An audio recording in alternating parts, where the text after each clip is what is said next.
하나님 말씀 보겠습니다. 요한계시록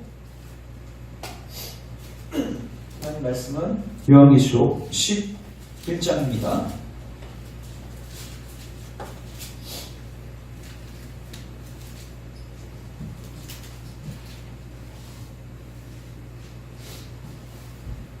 요한계시록 11장 15절부터 19절까지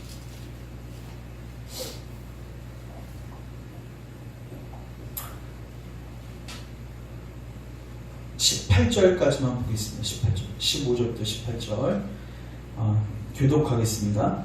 일곱째 천사가 나팔을 불매 하늘에 큰 음성들이 나서 이르되 세상 나라가 우리 주와 그의 그리스도의 나라가 되어 그가 세세토록 왕노릇 하시리로다 하니 하나님께서 자기 보좌에 앉아있던 24장로가 엎드려 얼굴을 땅에 대고 하나님께 경배하여 이르되 감사하옵나니 옛적에도 계셨고 지금도 계신 주 하나님 곧 전능하시니여 친히 큰 권능을 잡으시고 왕노릇 하시도다. 이방들이 분노하매 주의 진노가 내려 죽은 자를 심판하시며 종 선지자들과 성도들과 또 작은 자든지 큰 자든지 주의 이름을 경외하는 자들에게 상 주시며 또 땅을 망하게 하는 자들을 멸망시키실 때로소이다 하더라. 아멘. 제가 기도합니다. 하나님, 오늘도 주님의 약속 붙들고 이 은혜의 방편을 사용하며 나아갑니다. 오늘도 주의 말씀이 베풀어질 때 하나님 은혜를 베풀어 주옵소서. 이 말씀을 통해서 이 세대를 향한 또 우리 삶을 향한 또 교회를 향한 하나님의 계획, 목적, 의중, 뜻 선명하게 깨닫는 은혜가 있게 하시고 우리 머릿속에 있는 모든 구름이 거쳐지게 하시고 우리 안에 클리어한 하나님 나라에 대한 비전과 소망이 넘쳐나게 하시고 이제 이 약속 붙들고 기도하게 하시고 기도하는 가운데 오늘 이 시간에도 이 밤에도 주님의 뜻이 이루어지게 하옵소서. 오늘 우리를 기뻐하여 주시고 우리 안에 하나님 특별히 주님과 동행한 그리고 주님께 기도할 때 정말 하나님과의 친밀한 교제를 누리고 하나님 우리와 함께 계시고 정말 하나님께서 우리의 기도를 듣고 계신다는 큰 확신 가운데서 우리가 나아갈 수 있기를 원합니다. 오늘 우리에게 주의 낯을 숨기지 마시고 주의 낯을 우리에게 비춰주십시오. 주님의 음성을 분명하게 들려주시고 오늘 우리에게 주님의 놀라운 은혜로 함께 하옵소서. 예수님의 이름으로 기도합니다. 아멘.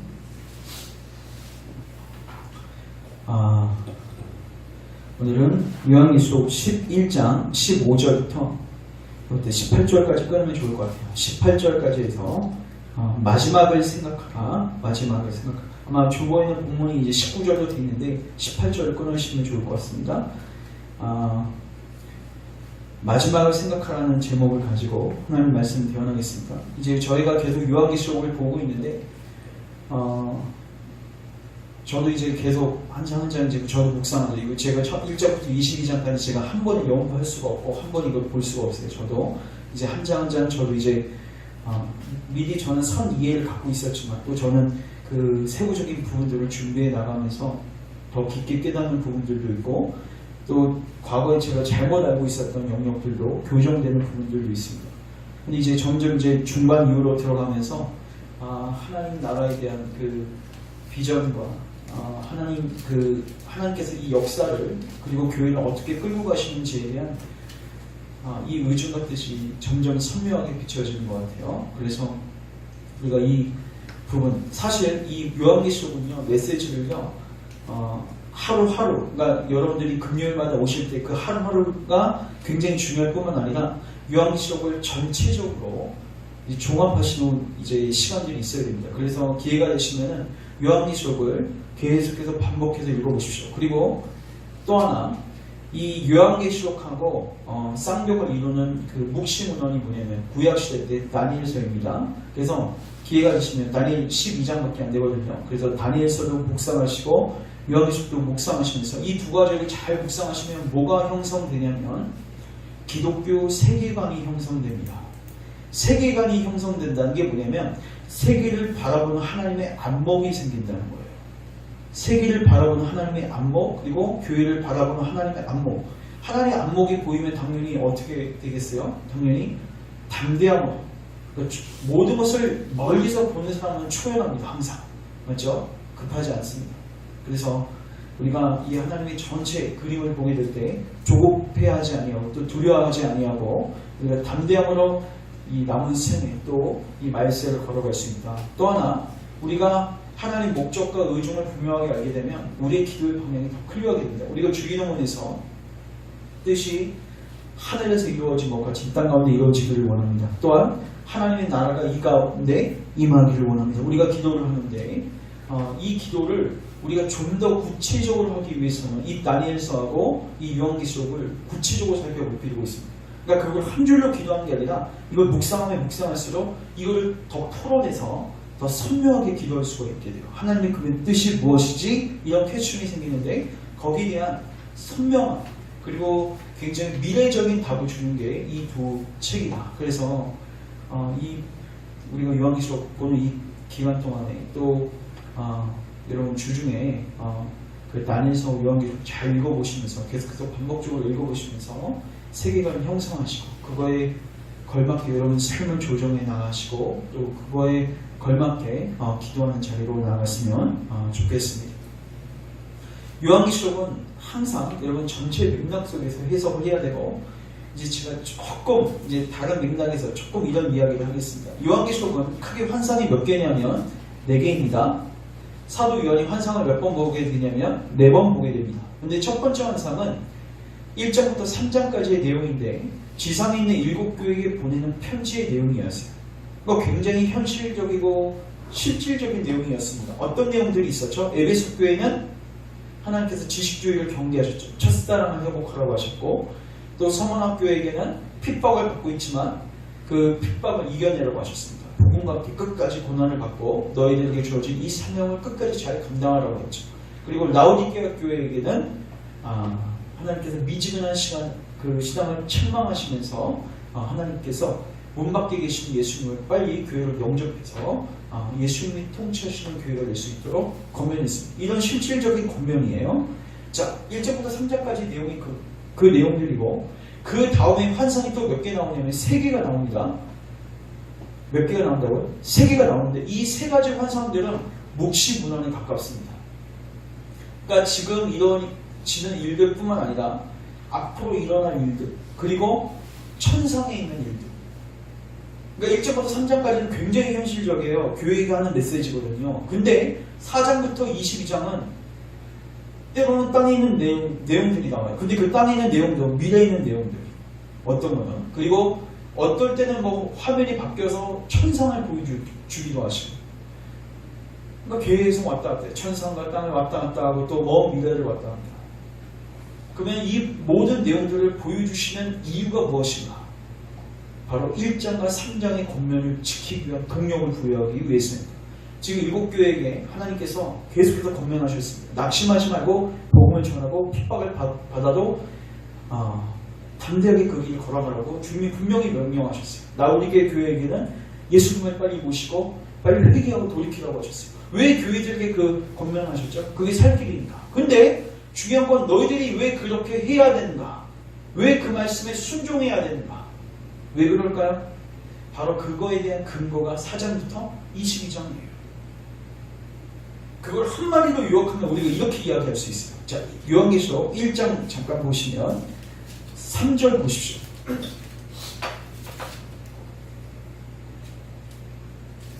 자, 3절 같이 한번 읽겠습니다. 시작. 이 예언의 말씀을 읽는 자와 듣는 자와 그 가운데 기록한 것을 지키는 자는 복이 있나니 때가 가까움이니라. 자, 요한계시록에 있는 말씀을 듣고 그거를 지키는 자는 뭐가 있어요? 복이 있죠. 그러니까 반드시 지켜야 되죠. 근데 왜 그렇게 해야 되는가? 때가 뭐하다? 가깝다. 그럼 어떤 때가 가깝다는 거예요? 주님 다시 오실 날이 가깝다는 겁니다. 4장부터 22장은 무슨 내용인가? 때가 가깝다는 거예요. 그거를 보여주고 있는 거예요. 시대 징조를 이야기해 주는 것이고 예수님께서 곧 오실 것을 이야기해 주고 있는 거예요. 때가 가깝다. 예수님 곧 오신다. 세상은 망할 것이다. 하나님의 백성, 교회는 하나님께서 완성으로 인도해 가실 것이다. 그래서 너희는 정신 차리고 1장부터 3장에 나와 있는 그 권면에 뭐 하라는 거예요? 순종하라는 거예요.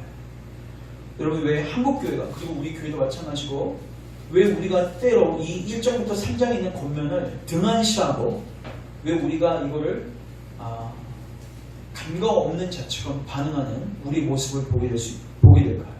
바로 4장부터 22장이 먼 나라 일처럼 느껴지는 거고, 내 이야기가 아닌 그냥 꿈속 동화에서나 볼 수 있는 이야기처럼 느껴지기 때문입니다. 저는 우리 교회가 회복되어 있고 우리 조국교회가 회복되어질 게 뭐냐면요, 이 종말 신앙이에요. 여러분, 초대교회 때는요, 그들이 만나면 하는 인사가 마라나타였어요. 주 예수여 어서 오시옵소서. 그들은 그거를 형식적으로 인사한 게 아니라 그게 마음 중심으로부터 고백이 되어졌어요. 그러니까 그걸 만날 때마다 그걸 고백했어요. 당연히 그 신앙을 소유하고 있는 자들에게 1장부터 3장의 권면은 선명하게 들렸겠죠. 그런데 지금은 어떻습니까? 교회를 다녀도 하나님 나라에 대한 관심이 없습니다. 미래에 대한 관심, 뭐 예수님 재림 그것뿐만 아니라 본인의 개인적 종말에 대해서도 관심이 없습니다. 죽음에 대해서 이야기하지 않습니다. 하나님의 심판에 대해서 이야기하지 않습니다. 그냥 먹고 마시고 시집가고 장가도, 오히려 설교 때 이거를 설교하고 있습니다. 어떻게 하면 잘 먹을 수 있을까? 어떻게 하면 잘 살 수 있을까? 성도들의 관심이 절대로 하늘로 갈 수 없게끔 만드는 거예요. 전부 다 땅에 포커스를 가게 만드는 거죠.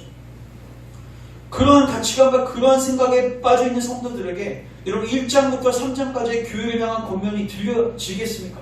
회개하라는 권면이 들려지겠습니까? 들려질 수가 없죠. 그래서 여러분 뭘 놓고 기도하셔야 되는가? 우리 개개인도 그렇고요. 우리 모든 교우들이 또 조국교회가 이 시각에 옮겨질 수 있도록 기도하셔야 돼요. 사탄은요, 우리로 하여금 계속해서 우리의 눈을 땅으로 고정시키게 만듭니다. 여러분, 노아 시대 때 왜 많은 사람들이 멸망을 당했습니까? 성경은 이렇게 표현하고 있죠. 그들이 먹고 마시고 시집가고 장가드는 일에 혈안이 되어 있습니다. 그게 아주 본질적이고 아주 현실적인 이유였습니다. 그것 때문에 노아가 경고한 이 내용은 뭐예요? 진부한 이야기에 불과한 거고, 그건 동화책에 나오는 헛소리에 불과한 거예요. 우리가 지금 읽고 있는 4장부터 22장의 메시지는요, 하나님의 말씀입니다. 그리고 역사 속에서 성취되어지고 있습니다. 여러분들이 이걸 뭐 하셔야 돼요?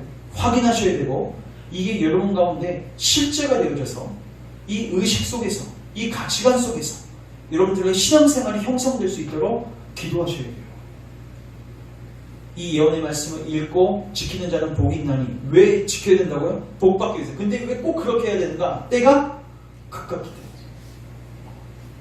쉽게 말해서 미래를 빨리 대비하라는 거예요.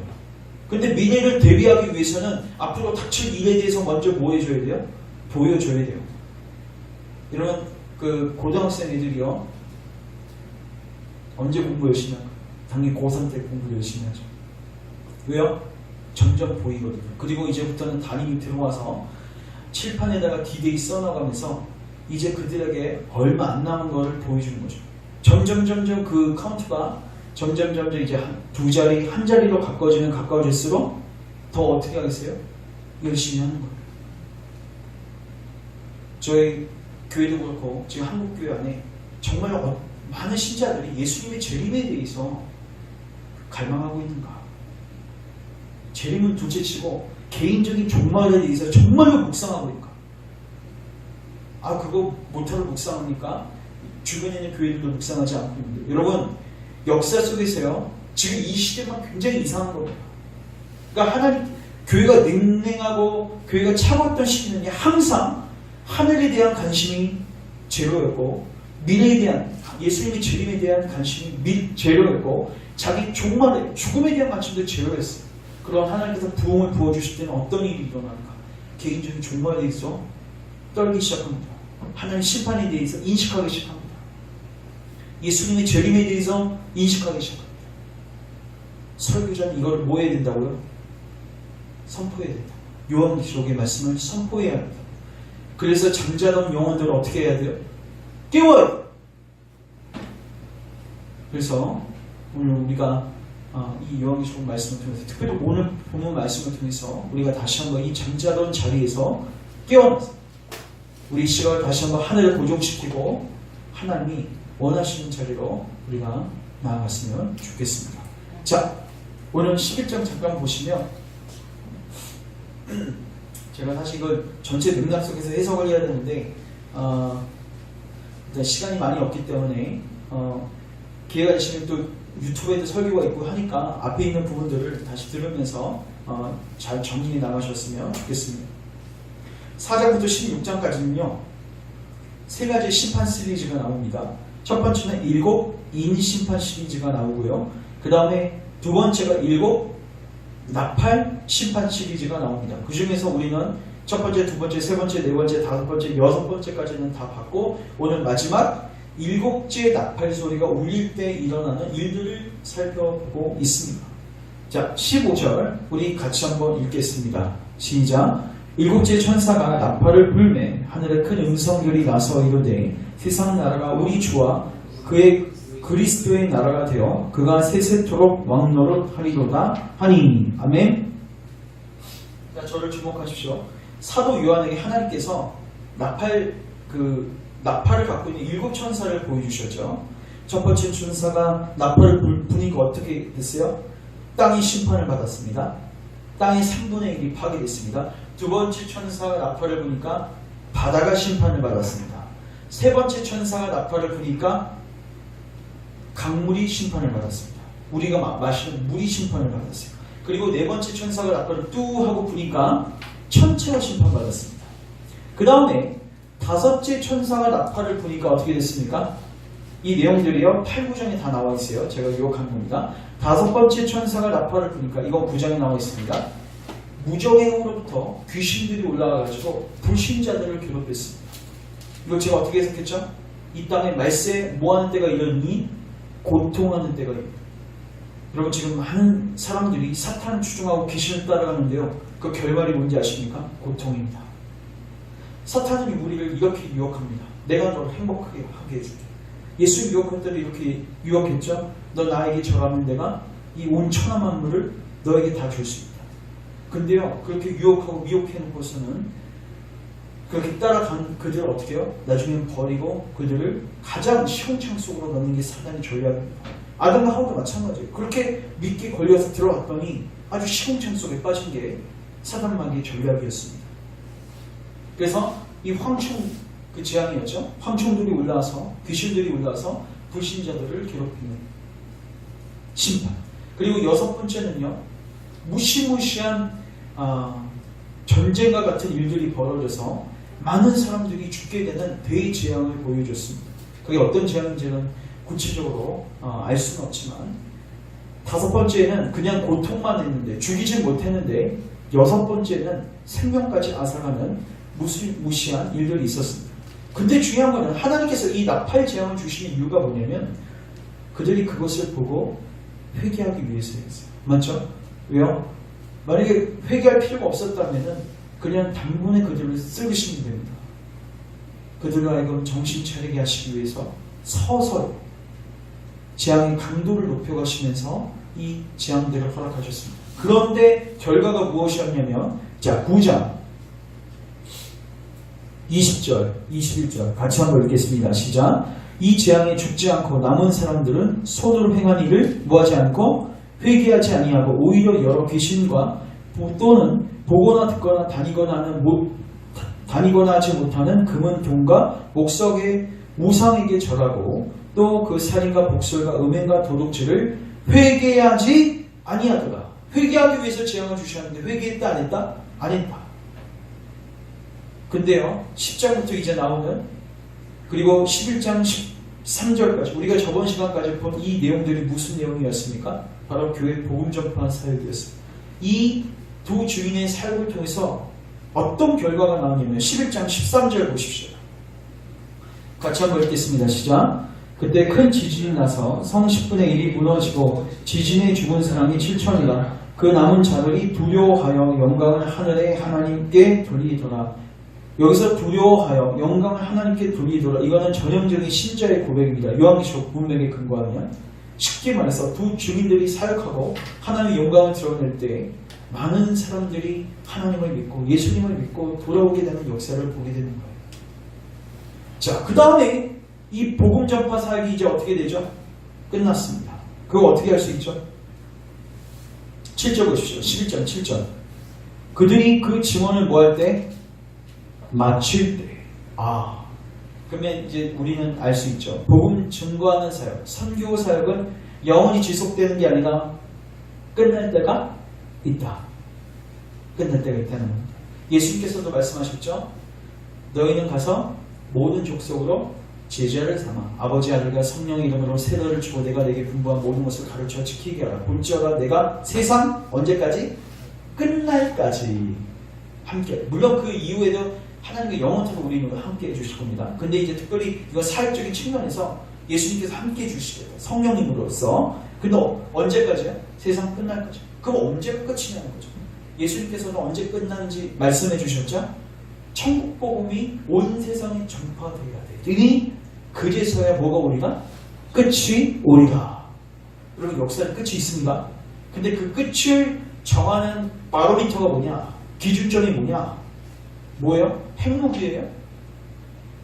아니면 뭐 자연환경 뭐 보존 얼마큼 잘하냐에 끝이 달려있어요? 아니에요. 세상 사람들은 그렇게 이야기합니다. 이렇게 가다가 우리 지구가 환경으로 인해서 종말을 이루겠다. 물론 그럴 수도 있죠. 근데요, 그건 바로미터가 아닙니다. 하나님은 반드시 이 세계 선교를 완성시키시고 종교를 내실 겁니다. 그래서 바로미터, 정확한 바로미터는 뭐예요? 세계 선교예요. 근데 지금 세계 선교가 어떻게 돼요? 증언이 마치게 되었습니다. 자, 그 다음에 어떻게 됩니까? 15절 가십시오. 이제 7번째 나팔이 불립니다. 7째 천사가 나팔을 불매 하늘에 큰 음성들이 나서 이르되 세상 나라가 우리 주와 그의 그리스도의 나라가 되어 그가 세세토록 무슨 노를? 왕노를 하시리로다. 하나님 나라가 완성되는 것입니다. 이제 예수님의 재림을 고대하는 그날이 오게 되는 거예요.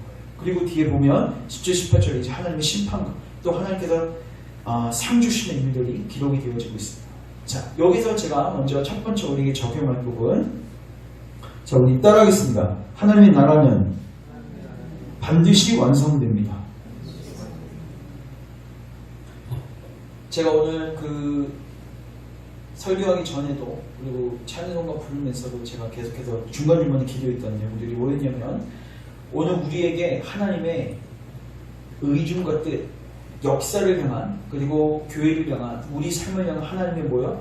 의중과 뜻, 하나님의 방향, 하나님의 목적, 이걸 깨닫게 해달라고 기도를 했습니다. 맞죠? 여러분, 하나님의 목적과 방향이 무엇일까요? 하나님의 나라입니다. 여러분, 이걸 잘 기억하십시오. 이거는 경계될 수 없는 하나님의 뜻입니다. 여러분, 이걸 하나님께서 누구에게 가장 클리어하게 보여주신지 아십니까? 물론 사도 요한에게 클리어하게 보여주셨어요. 또 하나 인물, 다니엘. 여러분, 다니엘은요, 이스라엘 백성들이 그 바벨론에 의해서 패망되어졌을 때 바벨론으로 갔던 포로였습니다. 그리고 거기 가서 수많은 왕들을 경험하게 됩니다. 바벨론 왕뿐만 아니라 바벨론 다음에 세계 패권 잡았던 페르시아 왕 밑에서도 예언 사역을 했던 사람이 누구냐면 다니엘이었어요. 그러니까 1대 대통령, 2대 대통령, 3대 대통령, 많은 대통령들을 거치고 심지어 다른 대통령까지도 경험했던 사람이 누구였어요? 다니엘이었어요. 그것도요, 일반 대통령이 아니라 그 당시 패권을 잡았던 아주 오늘날로 치면 뭐 트럼프나 푸틴이나 이런 유명한 대통령, 아주 강력한 군주 밑에서 뭐 했어요? 예언 사역을 했습니다. 근데 하나님께서 이 다니엘에게 무엇을 보여주십니까? 다니엘은 이런 궁금증이 있었죠. 야, 이스라엘 백성들은 이제 끝난 것인가? 이제 사도 요한이 처했던 상황하고 비슷한 거예요. 사도 요한도 이제 교회는 끝난 것인가? 이런 질문이 있었죠. 맞죠? 지금 교회가 지금 로마에 핍박받아서 지금 다 포로로 지금 반모섬에도 잡혀가고 수많은 유배지로 끌려가고 지금 교회가 위기에 처해 있는 이 상황 속에서 이제 우리는 끝난 것인가? 다니엘도 마찬가지로 이스라엘 백성들은 이제 끝난 것인가? 그때 하나님께서 무엇을 보여주셨는가? 하나님께서는 하나님의 나라는 영원할 것을 보여주십니다. 그리고 그 계획은 지금도 실패하지 않고 하나님께서 이루어오고 계심을 하나님께서 보여주셨어요. 그게 바로 다니엘 7장인데 요거는 한번 같이 찾겠습니다. 다니엘서 7장 잠깐 가보시면 기회가 되시면 7장을 집에서 한번 정독 한번 해보시면 좋을 것 같아요.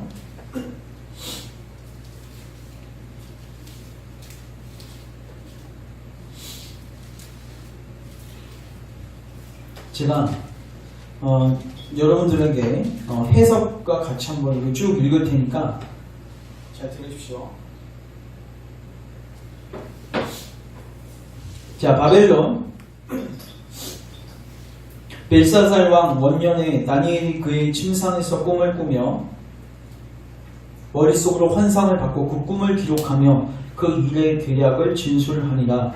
다니엘이 진술하여 이르되 내가 밤에 환상을 보았는데 하늘에 네 바람이 큰 바다로 몰려 불더니 바람이 이제 바다로 몰려 붑니다. 그리고 큰 짐승 넷이 바다에서 나옵니다. 그리고 그 모양이 각각 다릅니다. 자, 첫째 짐승이 뭐였냐면 사자가 있죠. 근데 사자가 뭐를 갖고 있습니까? 독수리의 날개가 있습니다. 여러분 여기서 사자는 누구일까요? 느부갓네살 왕입니다. 바벨론, 그러니까 다니엘이 갔을 때 그때 누구 왕이었어요? 느부갓네살. 근데 독수리의 날개를 갖고 있는데 잘 보십시오. 내가 보는 중에 그 날개가 어떻게 됩니까? 뽑혔죠. 이 뽑힌 사건이 다니엘서 4장에 나오는 느부갓네살이 그 미친 늑대가 되는 사건입니다. 그러니까 하나님께서는 느부갓네살이 너무 교만하니까 그에게 질병을 허락하시죠. 어떤 질병이에요? 짐승처럼 사는 질병을 허락하십니다. 그래서 그 나라에서 쫓겨나게 돼요. 근데 그 날개가 뽑혔고 또 땅에서 들려서 사람처럼 두 발로 서게 함을 받았으며 또 사람의 마음을 받았더라. 이건 뭐예요? 다시 회복된 사건이죠. 다니엘서 4장. 그 다음에 5절 보시면 다른 짐승 곧 둘째는 뭐와 같습니까? 곰과 같습니다. 이 곰은 뭘 상징하는가? 바벨론 다음에 세계 패권을 잡았던 페르시아, 바사 제국을 의미합니다. 그런데 그것이 몸 한쪽을 들었고 그 입에 이 사이에는 새 갈빗대가 물렸는데 그것에게 말하는 자들이 있어 이르기를 일어나서 많은 고기를 먹으라 하였더라. 이건 뭐예요? 페르시아 제국이요. 많은 제국을 점령했다는 것을 의미합니다. 많은 고기를 먹었다는 것은. 그 다음에 6절 보십시오. 그 후에 내가 또 본즉 다른 짐승 곧 뭐와 같습니까? 표범과 같은 것이 있는데 그 등에는 새 날개 몇이 있습니까? 넷이 있습니다. 여러분 생각해 보십시오. 표범이고 날개가 몇 개 있어요? 4개가 있어요. 그럼 어떨 것 같아요, 여러분? 굉장히 빠르겠죠? 표범 자체도 빠른데 날개가 4개나 있어요. 누구를 의미할까요? 헬라 제국, 알렉산드리아입니다. 알렉산더입니다. 여러분 알렉산더는요 세계 패권 잡는데 며칠 안 걸렸습니다. 아주 빠르고 강력하게 전 세계 패권을 잡은 사람이 누구예요? 헬라 제국이었습니다. 그리고 넷이 있고 그 짐승에게 또 머리 넷이 있으면 권세를 받아요. 이 머리 넷은 뭘까요? 알렉산더 그 대왕이 죽은 다음에 나라가 몇 개로 쪼개지게 되죠? 4개로 쪼개지게 됩니다. 그 다음에 7절 내가 밤 환상 가운데 그 다음에 본 넷째 짐승은 무섭고 놀라우며 또 매우 강하며 또 새로 큰 이가 있어서 먹고 부서뜨리고 그 나머지를 발로 밟았습니다. 이 짐승은 전에 모든 짐승과 다르고 누구죠? 로마 제국입니다. 로마 제국 아주 강력한 병기로 전세계 패권을 잡았던 로마 제국. 근데 거기서 뭐가 있습니까? 10뿔이 있더라. 이건 뭐예요? 로마 제국 이후에 10개의 나라로 실질적으로 한 400년 정도 되면 로마가 나눠지게 됩니다. 근데 여기서 잘 보시죠. 이게 해석이 여러 가지가 있는데 저는 이 해석을 견지합니다. 뭐 이게 100% 확신할 수 있는 거 아니에요? 묵시문헌이기 때문에. 근데 저는 이 해석이 좀 더 성경적이라고 보는데 역사 문맥 속에서 8절 잠깐 보십시오. 내가 그 뿔을 유심히 보는데 그 10뿔 사이에서 작은 뿔 하나가 나오죠. 맞죠? 자, 절 보십시오. 지금 로마 제국 땅에 몇 개의 뿔이 나왔어요? 10개의 뿔이 나오죠. 그리고 이 10개의 뿔이 있는데 거기 안에서 작은 뿔 하나가 나옵니다. 그런데 작은 뿔 하나가 나오면서 10개의 뿔 중에서 3개가 제거가 되어집니다. 다시 한번 10개의 뿔이 있는데 거기 안에서 작은 뿌리가 하나 나왔어요. 하나가 나오니까 3개가 어떻게 되어졌어요? 제거가 되어졌어요. 근데 역사 속에서요, 이 작은 뿔이 포인트인데, 작은 뿔을 뭘로 보고 있냐면 적그리스도로 보고 있습니다. 근데 이 적그리스도를 뭘로 보고 있냐면 교황으로 보고 있습니다. 이 말은 뭐냐? 여러분, 실질적으로 그 로마 제국이 나중에 10개로 쪼개지거든요.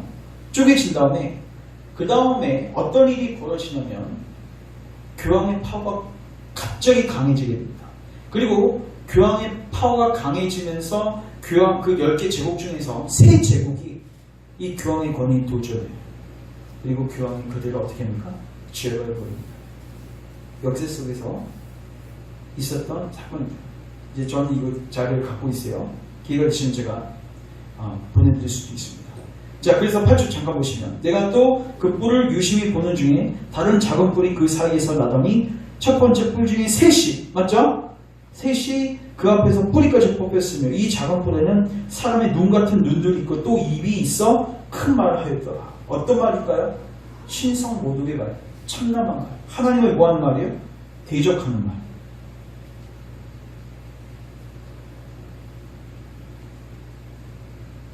그 다음에 쭉 넘겨보시면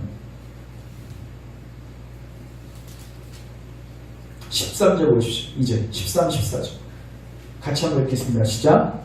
내가 또 밤 환상 중에 보니 인자 같은 이가 하늘 구름을 타고 와서 옛적부터 항상 계신 이에게 나아가 그 앞으로 인도되매 그에게 권세와 영광과 나라를 주고 모든 백성과 나라들과 다른 언어를 말하는 그의 권세는 소멸되지 아니하는 영원한 권세로 그의 나라는 멸망하지 아니할 것입니다. 아멘. 그 밑에 보면 해석인데 그건 이제 제가 이미 했고 여러분들이 지도하셔서 읽어보시면 좋을 것 같습니다. 저를 주목해 주시오. 다니엘에게 보여주신 메시지의 진리가 무엇일까요? 여러분, 지금 우리는 다니엘보다 더 복된 시기에 살고 있습니다. 왜냐면요, 다니엘은요 사자, 곰 시대까지밖에 안 살았습니다. 사자, 곰 시대 살다가 조금 살다가 죽었습니다. 우리는 사자, 곰, 표범, 강한 짐승, 그의 열뿔, 그 다음에 작은 뿔, 이걸 전부 다 뭐하고 있어요? 역사 속에서 전부 다 확인하고 있어요. 여러분, 역사는 우연히 가는 것 같아도 하나님 시간표대로 하나님의 계획대로 가고 있습니다. 여러분, 이거를 다니엘서를 통해서, 요한계시록을 통해서 보셔야 돼요. 심지어 이 세상에 일어나고 있는 재앙들도, 기억나십니까? 제가 요한계시록 6장 강의할 때 6가지 인을 뜰 때 이 모든 내용들은 사실 우리가 뉴스만 키면 뭘 수 있다? 볼 수 있는 내용들이다. 여러분, 역사에 우연은 존재하지 않습니다. 하나님의 말씀대로 가고 있어요. 근데 하나님의 말씀이 최종적으로 무엇을 이야기하고 있는가? 하나님의 나라가 완성될 걸 이야기하는 거예요. 오늘 본문이 그 이야기고 다니엘서 7장 13, 14절이 그 이야기를 하고 있는 거예요. 여러분 개인적인 삶을 보시고 또 우리 한국을 보시고 대한민국 상황들을 보시면서 또 전 세계를 보시면서 한숨이 나오죠? 답답하죠?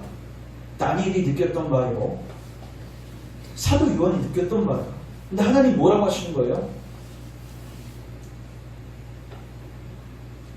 하나님의 나라는 망하지 않는다는 것입니다. 하나님의 나라는 반드시 뭐한다? 완성될 것이다. 다시 요한계시록 오십시오.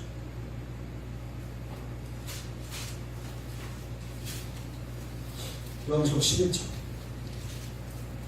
세상 15절. 세상 나라가 우리 주와 그리스도의 나라가 되어 그가 세세토록 어느 노릇하시리로다.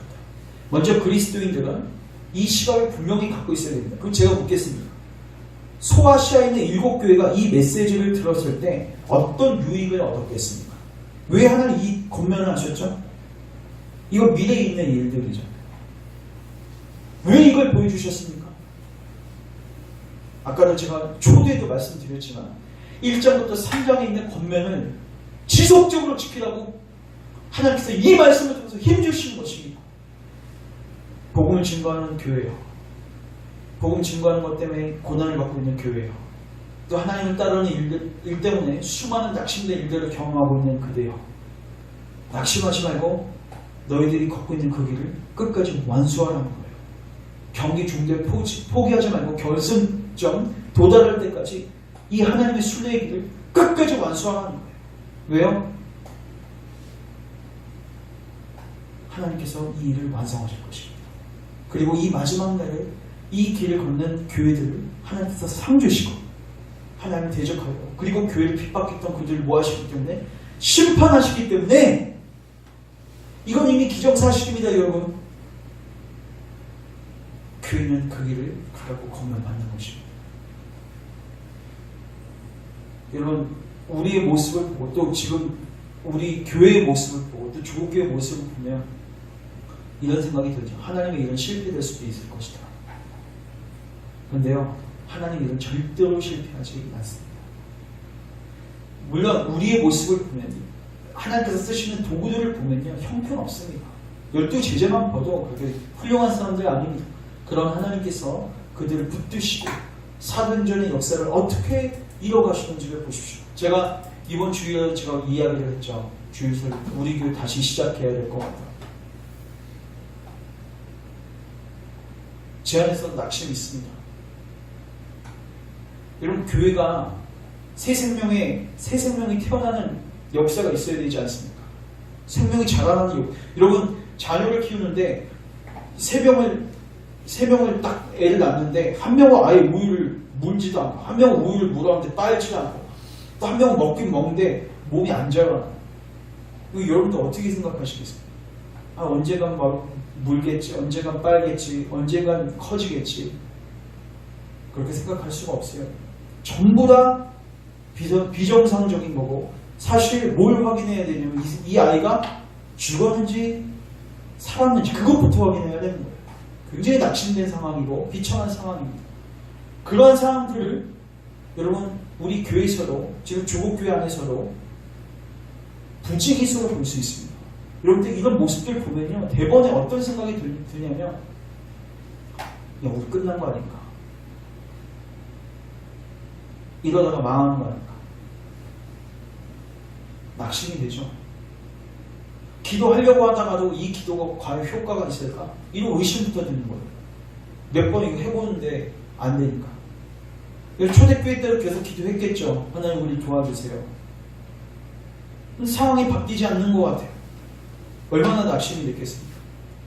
그 낙심이 된 사도 요한에게, 낙심이 된 다니엘에게, 낙심이 된 초대교회에게 하나님 뭘 보여주신 거예요? 역사의 결말을 보여주신 거예요. 여러분, 이 결말을 이런 마음 안에 오늘 심기십시오. 심어주십시오. 하나님은 반드시 하나님의 나라를 뭐 하신다? 완성하신다. 반드시 완성하신다. 당신의 일을 시작하고 완성하실 것이다. 그리고 지금도 하나님은 뭐하고 계신다? 일하고 계신다. 우리는 쉬는 것 같아도 하나님은 일하고 계십니다. 제가 주일에도 말씀드렸지만 우리가 100년 동안에 읽을 수 있는 일, 성령님은 단 하루 만에 읽을 수 있을 만한 전명신 하나님이십니다. 그 소망이 기도. 그러니까 분명히 미래가 보장되어 있고 지금도 분명히 성령님이 일하시고 또 그거에 대해서 하나님께서 약속하셨기 때문에 성령을 여러분 사도행전을 보면요, 약속하신 성령이라는 표현이 있습니다. 성부 하나님이 약속하셨고 성자 예수님이 보내주시기로 약속하신 성령입니다. 그러하기에 우리가 뭐가 있는 거예요? 소망이 있는 것이고, 그러하기에 우리가 뭐 할 수 있어요? 기도할 수 있는 거죠. 그래서 오늘 우리는 위로를 받는 것입니다. 우리의 모습 보면 다 망한 것 같지. 하나님은 하나님 나라를 시키고, 여러분 제일 좋은 방법은 다니엘을 생각해 보십시오. 다니엘은 지금 사단, 메삭, 아벤노고 친구들 빼고는 전부 다 거의 불신자들, 방불한 수준의 사람들이고 주변 전부 다 이방인들이 정말 하나님을 대적하는 사람들을 가득 차 있어요. 거기서 기도하는 것조차, 창문 열고 기도하는 것조차 위험할 정도, 신앙생활이 보장 안 되는 곳이 그곳이었습니다. 얼마나 낙심이 되겠습니까? 근데 하나님께서 다니엘에게 뭘 보여주세요? 역사의 주관자는 나야. 난 지금도 일하고 있어. 그리고 완성할 거야. 우리의 현실이 다니엘 같고 우리의 현실이 사도양 같고 하나님 오늘 우리에게 말씀하십니다. 난 지금도 일하고 있고 이 일들을 종결하고 완성할 것이다. 반드시 하나님과 그리스도의 나라가 오게 될 것이다. 그러면 너희들은 어떻게 해야 됩니까? 이 하나님 나라를 세워가는데 확장하는데 뭐 해야 돼요? 동참하는 거죠. 그럼 어떻게 동참합니까? 첫 번째, 기도로 동참합니다. 맞죠? 지기도문으로 하나님의 나라가 이곳에 임하기를 바랍니다. 두 번째, 어떻게 동참합니까? 우리가 저번 시간에 살폈던 두 주인의 사역, 복음 전파의 사역. 하나님의 나라가 임한다는 것을 우리가 주일에 하이델베르크 그 시간에도 살폈지만 하나님의 통치가 임한다는 거예요. 우리 심령 안에, 우리 주변에 있는 지체들의 심령 안에 그리스도의 통치, 은혜의 통치가 임할 수 있도록 우리가 뭐 하는 거예요? 죄를 지적하고 그리스도의 은혜의 복음을 선포하는 것입니다. 그때 뭐 하게 돼요? 하나님의 나라가 확장되어져 가는 거죠. 미래에 있는 하나님의 목적과 방향을 선명하게 붙들고 이걸 믿는 지체들은 담대하게 기도하고 확신 가운데서 기도하고 확신 가운데서 복음을 증거하는 이 삶을 낙심하지 않고 끝까지 고수할 수 있는 것입니다. 그리고 마지막으로 하나 더 17, 18절 우리 같이 한번 읽겠습니다. 18절 한번 읽겠습니다. 시작. 이 밤들이 분노하며 주의 진노가 내려 죽은 자를 심판하시며 종 선지자들과 성도들과 또 작은 자든지 큰 자든지 주의 이름을 경외하는 자들에게 상 주시며 또 땅을 망하게 하는 자들을 멸망시키실 때로소이다 하더라. 아멘. 사도 요한한테 환상이 보여졌죠. 이제 그 음성이 들렸죠. 하나님의 나라가 완성될 것이다. 그 다음에 또 하나 소리가 들리는데 그게 뭐냐면 하나님의 심판과 하나님의 상 주시는 사역입니다. 이런 요한계시록 이제 뒷부분에 가면 이게 분명하게 딱 벌려 심판으로 나오게 되지만 이런 하나님의 심판에 대해서 마지막 날에 대해서 여러분 묵상하십시오. 제가 질문합니다. 예수님은 구원에 대해서보다는 구원에 대해서 많이 말씀하셨을까요? 아니면 심판과 지옥에 대해서 많이 말씀하셨을까요? 심판과 지옥입니다. 여러분 왜 예수님이 심판과 지옥에 대해서 말씀하셨을까요? 우리에게 겁주기 위해서? 예, 일부분 맞습니다. 그러나 겁주고 거기서 끝나는 게 아니라 너희들 정신 차리고 깨어 있어서 마지막 때를 준비하라는 거예요. 돈보를 준비하라는 거예요. 기름을 준비하라는 거예요. 마태복음 22장에서 혼인잔치의 비유가 있습니다. 주님 이 시대 속에서 우리의 삶 속에서 수많은 복음 전하는 자들을 보내주셔서 혼인잔치에 참여하라고 청해 주십니다. 근데 많은 사람들이 이 청함에 뭐하죠? 거절하죠. 근데 거절한 자들은 어떻게 됩니까? 마지막 날은 잔치에 참석하지 못해요. 문을 두드려도 더 이상 열리지 않는 가정. 비참한 현실로 가게 되는 거죠. 여러분 이 교리는요. 여러분들이 많이 묵상하십시오. 너무 두려운 교리인데요. 네, 그래도 많이 묵상하십시오. 저는 그 유튜브에서 가끔씩 임종이라는 단어를 치고 동영상을 가끔씩 볼 때가 있어요. 사람들이 죽는 모습을 보는 거죠. 딱 보면요, 제 안에 두 가지 반응이 나옵니다. 동시에 옵니다. 굉장히 우울해지고 굉장히 슬프고 낙담스럽습니다. 근데 또 하나, 제 안에 하나님의 얼굴을 구하고 하나님의 은혜를 구하고 기도해야겠다는 열망.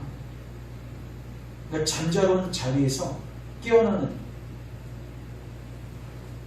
그걸 내 마음속에서 경험하는 이런 심판의 교리, 지옥의 교리, 이런 종말에 대한 교리. 남 이야기 아닙니다. 우리가 그 종말을 맞이하게 되고 그 마지막 때를 경험하게 됩니다. 사단마귀는 이 마지막을 여러분 노아의 시대 때도 노아의 그 홍수 사건 때도 결국 그 마지막을 보지 못하는 현실에 매몰돼서 많은 사람들이 이 하나님의 심판과 지옥과 이 하나님의 공의의 심판 앞에서 심판받게 될 것인데 이거를 인지하지 못해서 결국 예복 잊지 않고 청함에 거절하고 복음을 받아들이지 않는 거 아닙니까? 그래서 여러분 교회 안에서 이 교리들이 선포되어져야 되고 그리고 이 교리가 선포되어졌어요. 성령께서 우리 심령, 먼저 우리 개개인 심령 안에 우리 가족들과 또 우리 교우들 또 우리 조교 안에 수많은 심령들 안에 이 교리가 성령의 조명하심과 비추심 속에서 실제가 되어져서 이런 반응이 나옵니다. 우리가 어떻게 해야 이 심판을 능히 이길 수 있겠습니까? 이 심판을 넘어갈 수 있겠습니까? 여러분, 그 심령이 돼야 복음을 전하고, 그 심령이 돼야 그리스도의 은혜 복음을 전할 때 잡을 수 있지 않겠습니까? 제가 주일에도 말씀드렸지만 음식을 갖다 줘봤자 무슨 의미가 있습니까? 식욕이 없는데. 그리스도라는 진수성찬이 우리 앞에 펼쳐져 있음에도 불구하고 전혀 입맛이 없어서 먹지 않는 이유가 무엇일까요? 우리의 비참함, 우리의 종말에 대해서 전혀 인지하고 있지 않는 것입니다. 그래서 여러분, 이 진리가 우리 가운데, 우리 교우들 가운데 실제가 될 수 있도록, 비춰질 수 있도록 기도하시고, 이제 우리가 이 역사에 일어날, 마지막에 일어날 일들을 우리가 늘 염두에 두고 묵상하고, 이제 하나님 나라 사역, 하나님 나라 확장하는 사역 감당하는 우리가 되었으면 좋겠고, 정말 이 시간 안에 예복을 잘 준비하고, 또 주변에 있는 지체들에게 예복을 준비하라고 권하는 우리 증거의 삶이 될 수 있도록 같이 기도했으면 좋겠습니다. 제가 기도하고 같이 연합해서 기도합니다. 하나님, 때가 악하고 지금 마지막으로 흘러가고 있는데 아직도 많은 사람들이 잠을 자고 있습니다. 심지어 교회가 잠을 자고 있고, 목회자가 잠을 자고 있고, 우리가 잠을 자고 있습니다. 주님, 우리를 불쌍히 여겨주시고 이제 주님의 나팔 소리로 우리를 깨워 주시옵소서. 우리가 들을 수 있도록 우리에게 말씀하여 주시옵소서. 특별히 이 세상 역사의 주관자가 하나님이시고, 하나님께서 이 하나님 나라 완성이라는 목적을 향해서 하나님께서 지금도 일하시고 계십니다. 그 마지막 날에 하나님을 대적하고 자아를 숭배했던 모든 자들은 하나님의 심판을 받게 될 것이고, 그러나 하나님을 줄기차게 쫓았던, 핍박과 고난과 환난과 어려움이 있더라도 주님을 따랐던 자들에게는, 주님을 경외하는 자들에게는 상이 있음을 오늘 우리가 살펴싸우니, 주님, 이제 이 진리 우리의 심령 안에 심겨주시고, 이제 이 진리를 따라 하나님 나라 구하는 삶, 주님 쫓아가는 삶, 예복을 입는 삶 될 수 있도록 은혜를 베풀어 주시옵소서. 잠자던 자들이 깨어 일어나 이제 등불을 준비하게 하시고, 정말 특별히 하나님 나라 사역을 위해서 같이 기도하고 복음 증거하는 삶에 헌신할 수 있도록 은혜를 베풀어 주시옵소서. 예수님의 이름으로 기도합니다. 아멘.